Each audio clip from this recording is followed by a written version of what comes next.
Imagine this. You're dropped in the middle of nowhere with a total stranger. The only goal? Just survive. And the prize? Well, the prize is basically unlimited money.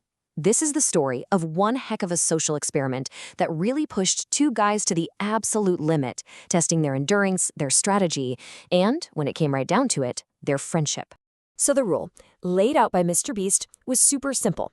For every single 24-hour period these two men survived together out in the wild, $10,000 would literally fall out of the sky in a briefcase. A simple idea, right?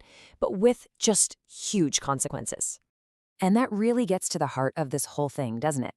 When every day has a $10,000 price tag, how do you even begin to measure the value of things like comfort or family or the bond you're building with the only other person on the planet who gets what you're going through?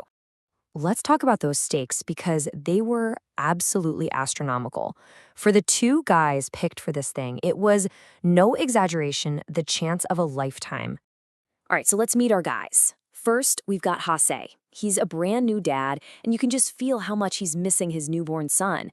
And then there's Grizz, who is just laser focused on using this money to build a completely new life for his family. Two totally different guys from totally different worlds, suddenly connected by this one massive goal.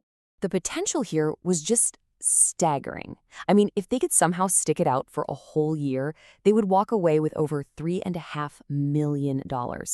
When you see a number like that, yeah, you can understand why they were willing to put up with pretty much anything. But okay, before they could even dream about the millions, they had a much bigger, more immediate problem, just making it through the next 24 hours. So phase one of this whole challenge was just a raw, brutal test of survival. And you know what? They got right to work.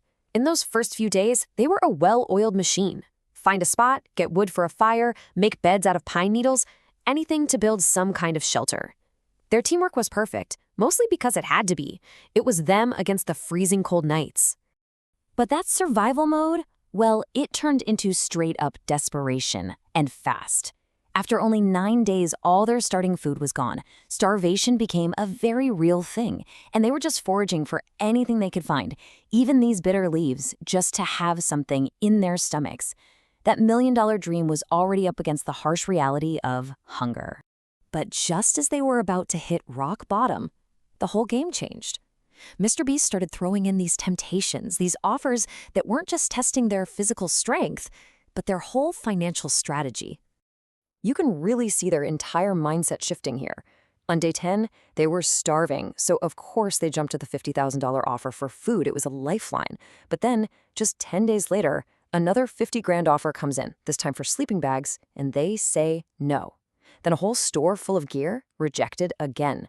They were learning, adapting, getting more and more confident they could do this on their own. And you could really feel for Hase here. That first purchase hit him hard.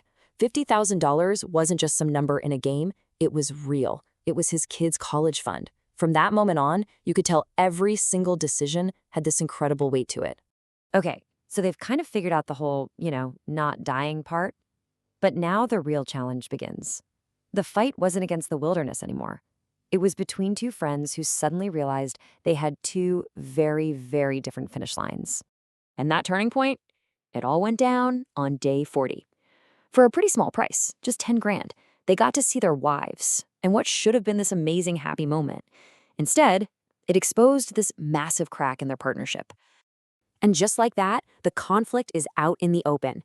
Hase's wife is there, begging him, "I need you home for your new son." Meanwhile, Grizz's wife is all in, telling him to stay until he hits that $1 million goal. Their one shared mission just split right down the middle into two opposing paths. And the pressure, man, it just kept building. Days of being alone, being hungry, and now this emotional weight, it all finally just boiled over. A stupid argument about fishing lines turns into this shocking blow-up. And in that moment, their friendship just shattered.